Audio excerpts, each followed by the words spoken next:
Good morning, good afternoon, and good evening, everybody. Thank you for tuning in to another Supatease video. And it looks like the Warcraft devs are back in the kitchen, cooking up a lot of class changes and some buffs to quite a few specs, moving into this next week's reset, on top of a massive sweeping amount of 10.0.5 changes towards classes. This is exactly the type of stuff that we want to see. This round of changes is aimed directly at Raid and Mythic Plus content, but there are also PvP specific changes, and some of these changes will have implications in PvP as well. So we're just going to be covering it all here today. And of course, if you want to never miss an update, stay ahead of the competition, figure out what's going on in the meta so that you're always ahead, make sure to hit the subscribe button, and your support is greatly appreciated. So let's get started here with Demon Hunter. The Hunt's damage over time effect no longer deals an additional tick on application. Damage dealt over the total duration remains unchanged, so likely trying to bring down the initial tick damage of this, but we'll have to wait and see how much of an effect this really has in PvP, considering how hard Demon Hunter hits. Really curious to see what happens with the PvP changes for them. For Vengeance, we're seeing some pretty big buffs to you. Thick Skin armor bonus increased to 130% from 100%. Calcified Skin initial damage reduction value increased to 12% from 10%. And Painbringer's duration increased to 6 up from 5. And I do note from observing social media of a lot of prominent Mythic Plus players and raiders that, you know, the diversity of classes was starting to get really slim. So not surprising to see some pretty significant buffs to a lot of these classes. Feral Druid, they really like the number 3. It's just always 3, but 3% damage for you. Can't really complain. And that will apply to you in PvP as well. Devastation. Fire breath damage is going to be increased by 10% for Devastation only. This will not apply in PvP. However, the rest of them will, it looks like. Lay Waste will increase the damage of Deep Breath from 15 to 30%, up from 10 to 20. Eternity Surge damage is also going to be doing 10% more damage. Firestorm is getting a 20% damage buff. Curious to see how relevant Firestorm could end up being in PvP. It's really tough to get enough targets together to be able to pull this off. And I don't know if 20% is honestly enough. Eye of Infinity generates 2 essence on critical strike, up from 1 essence. And Spellweaver's Dominance increases critical strike damage to 230%, up from 220%. It seems like a big one to me for the crit damage. Iridescence damage bonus has also been increased to 20%, up from 15%. So just overall damage buffs aimed a little bit more towards your cooldown window as opposed to outside of your cooldown window, which is generally not that great of a direction for PvP. We'll have to wait and see. Defensively, I think it's still a problem for Devastation and survivability in a lot of cases, and getting disrupted and doing damage outside of your deep breath. So this is just going to more or less amplify the things that you were strong at without really addressing your weaknesses when it comes to PvP. But for PvE, it's just like flat out, just your numbers are higher, right? You can't complain. Survival, you're getting a 2% damage buff, not 3. It's not all 3s. As well as Butchery and Carve dealing 10% more damage, Fury of the Eagle dealing 10%, and Wildfire Bomb dealing 15% increased damage. For Fire Mage, we're seeing Flame Strike damage getting increased by 15%. Curious to see if there are any Flame Strike build possibilities in PvP as a result of this. 15 doesn't seem large enough, but it might be worth checking it out if you're a Fire Mage. Living Bomb is getting a 25% damage increase. Again, this ability does very low damage in small group areas, right? So like 3v3 arena or something like that. So I don't think 25% is enough to bring the life back into Living Bomb when it comes to PvP. But Frost Mage, on the other hand, Frostbolt damage increased by 20%. Right now, a lot of mages are just playing Iceland spam, but maybe this is going to open up the table to some possibilities there. Ray of Frost is getting a massive 40% increase of damage, and I've seen some one-shotting going on with this ability, so curious to see what kind of play it gets. And Glacial Spike, which is probably the main staple of Frost Mage at the moment, is getting a 10% increased damage buff. So PvP Mage is definitely benefiting from where they're lacking in PvE with these buffs. We'll have to wait and see if that's counteracted later on in the PvP specific changes. Brewmaster, we see efficacy of Stagger against magical damage increased by 10%. Cooldown of Celestial Brew has also been reduced by 15 seconds. So again, buffing up the tanks that are less represented. Mistweaver Monk, we're seeing all healing increase by 5%. Vivify by additional 5%. Blackout Kick by 6%. Rising Sun Kick by 8%. Tiger Palm by 15%. Spinning Crane Kick by 5%. Awakened Phalanx now transfers 70% of the Spinning Crane Kick's damage into healing. So Punch Monk builds have been kind of coming up. Even more healing now being applied to you. Ret Paladins, we're seeing Crusader Strike damage buff by 40%, Blade of Justice by 25%, Final Reckoning damage by 15%. That's scary. This is the circle on the ground, right? Red Paladin players, you jump this down and it chunks people, increases your holy damage. Because I swear that ability hits really hard if that's what it is. Also, Shield of Vengeance is getting a 90-second cooldown, down from 120. So really big changes to Ret Paladin. Some of the Ret Paladin's main rotational abilities do not feel as good to press as we'd like, so they're making some changes to help improve these abilities. Additionally, their survivability isn't where we would like it, so we're making some improvements to their defensive kit as well. We're looking at Retribution Paladin as a whole, and we'll have more to share in the future. Again, I don't know if I like the direction of bolstering defensive classes as opposed to lowering the current standard of defense on the classes that are really prominent. So we'll have to wait and see the PvP changes look into that at all. But regardless, really good changes for Ret Paladin's going to be feeling a lot better. There we go. There's the threes. Holy Priest getting a 3% increase in healing. Holy Priest is really struggling in PvP, so hopefully the PvP changes are giving them a little bit more than 3%, but I guess it's better than nothing. Shadow Focused Will provide 10% damage reduction for Shadow, down from 15%, so 5% damage reduction nerf. Mind Blast damage increased by 15%. Shadow, oh my god, they're buffing your damage again. Mind Flay damage increased by 15%. This includes Mind Flay Insanity, but not the proc from Idol Cthulhu. Mind Spike damage buff, Void Torrent damage buff, Devouring Plague damage buff. These changes are aimed at improving Shadow's single target DPS. The change to Focused Will is a targeted change for PvP to reduce Shadow's survivability. I don't know if 5% less damage taken is going to offset this crazy damage buff. Oh my god. We'll have to wait and see what happens to the PvP changes, because that...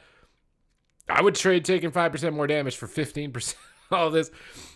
All right, for Outlaw Rogues, Precise Cuts talent reduces reduced bonus to Blade Flurry damage per missing target below is maximum to 2% from 3%. We're monitoring the Mythic Plus meta and related data. We recognize that Outlaw is out overperforming. We expect this change to reduce Outlaw's damage output in certain encounters with target count above 1 and below 8, as the damage is currently more consistent than we intended for dungeons and encounters that frequently present those circumstances. Really unfortunate case here, because Blade Flurry is just a powerful effect in this circumstance. So, like as we saw in Battle for Azeroth with Outlaw Mythic Plus, you're always going to have a target on your back just because you have this ability. What is going on with Affliction Warlock? Agony damage 5% increase, Corruption damage 5% damage increase, Drain Soul 10% damage increase, Pandemic Invocation damage by 20%, Seed Corruption increased by 5%, Shadow Bolt by 10%, Siphon Light by 10%, Unstable Affliction Backlash damage no longer increased from increased damage dealt modifiers or effects that increase Unstable Affliction's damage. Okay, so that's probably how I was getting some UA dispels that were completely 100-0ing me, but flat out damage buffs for Affliction Lock here. And Destruction Warlock, it looks like as well. Channel Demon Fire by 10%, Rain of Fire by 15%, Soul Fire by 20%, Infernal and Blasphemy Immolation damage increased by 10%, Conflagrate damage increased by 10%, but not applied to PvP. Immolate damage increased by 10%, but not applied to PvP. Incinerate damage increased by 15%, but this does not apply to PvP. Okay. See, this makes sense to me. I think Destro is actually in a really good spot, at least when it comes to PvP. But where was that for this? It's a little bit concerning. Okay, let's look at... Oh my god, I love what I'm reading. Just the first thing I love what I'm reading. Soul Rending Leech bonus reduced by 40% PvP combat. Oh my god, the Leech Healing of Demon Hunter is way too good. You're doing like as much HPS as healers, basically. Oh my god, thank you. Thank you. Glimpse PvP talent, damage reduction reduced to 35%, down from 75%. Essence Breaks damage bonus for Chaos Strike and Blade Dance reduced by 37.5% PvP combat. This is definitely going to alleviate the 190k Blade Dances that we were seeing. Soul Rend damage has also been reduced by 16.7% in PvP combat. We've noticed Demon Hunter overperforming in several facets of PvP, including personal survivability, burst damage, and overall DPS, for taking action to reduce their effectiveness in these areas while still aiming to keep them competitive. This is a pretty big nerf. So to say that they got a pretty big nerf the last time and they were still the number one and like 40% of the ladder. So let's see. Preservation, Energy's Loops mana regeneration is reduced by 25% in PP combat. Energy Loops mana restoration has been overperforming compared to its contribution in PvE due to game-wide reduced mana regeneration within PvP instances. We're adjusting this to bring it in line with expected benefits, but still want this effect to remain a powerful option, as we can feel it lead to compelling decision making with Essence resources. This is the laser beam gives you mana back, right? I don't know if that's really too big of a deal. For Arcane Mage, Siphon Storm's effectiveness has been reduced by 50%. Sorry, any Mitch Jones fans. Yeah, your one shot might be gonzo. But for Frost Mage, Glacial Spike, they've reduced Glacial Spike's damage increase from Mastery, Icicles by 25% PvP combat. This will be reflected in the tooltip later on. Our goal is that this change to Glacial Spike's Mastery scaling and preserve it as an option for Frost Mage, but temper the effectiveness Mastery stacking had with this spell. Isn't that basically the only way it makes it viable? Is if you're stacking it? It did get a 10% buff up there, which is not offset, but this nerf seems to be possibly more hefty in line with it. We'll have to wait and see. It's a little bit surprising. Monk, we're seeing Blackout Kick damage getting buffed by 30% up from 15. Tiger Palm by 30 up from 15. For Mistweaver, Rising Sun Kick now is going to deal an additional 12.5% damage, down from 25%. We're looking to offset the incoming PvE buffs to Rising Sun Kick, as we think it's currently hits hard enough to be effective for Mistweaver and PvP. You're definitely getting really high kicks with this.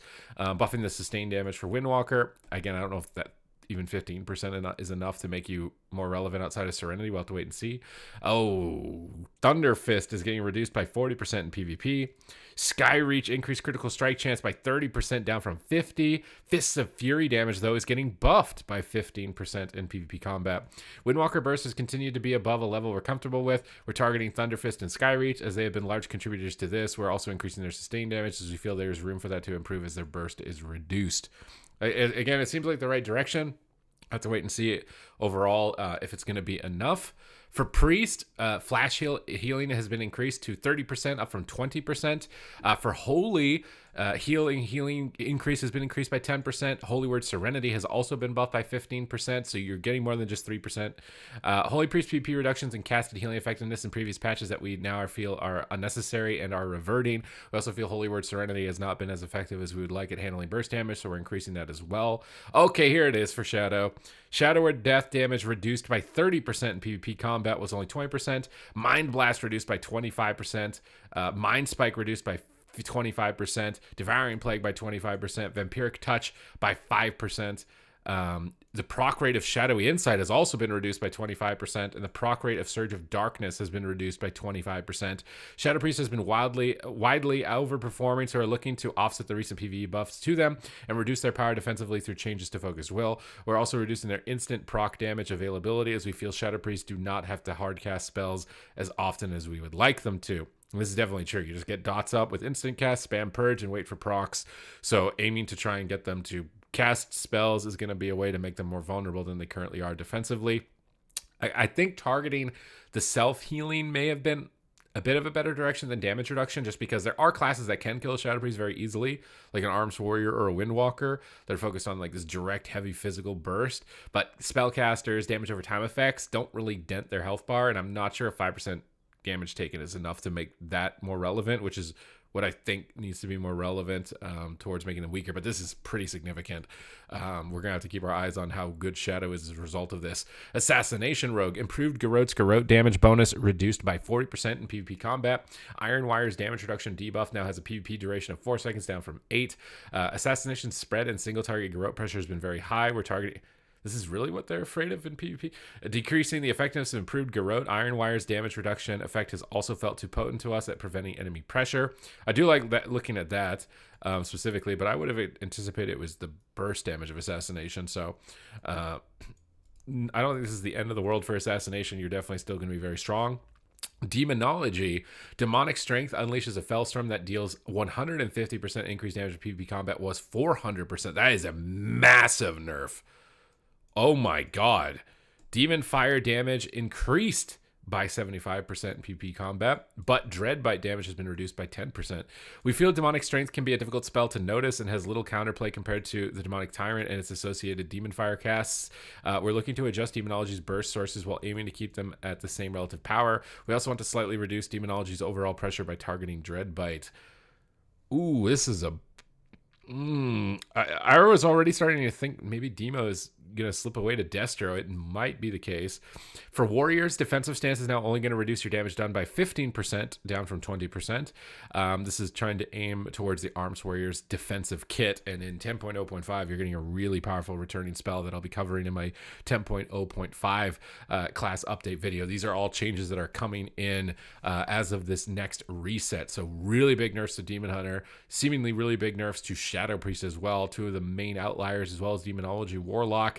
Warlock. Some buffs to classes that really needed it, like Holy Priest, as we're seeing, not really as much as maybe I would have expected for them, and some changes overall in the relatively strong direction that we've wanted, which is, you know, less burst damage, more sustained damage. So we'll have to wait and see. What do you guys think of the changes? Let me know in the comments down below, and I will see you in the next video. Thank you very much for watching.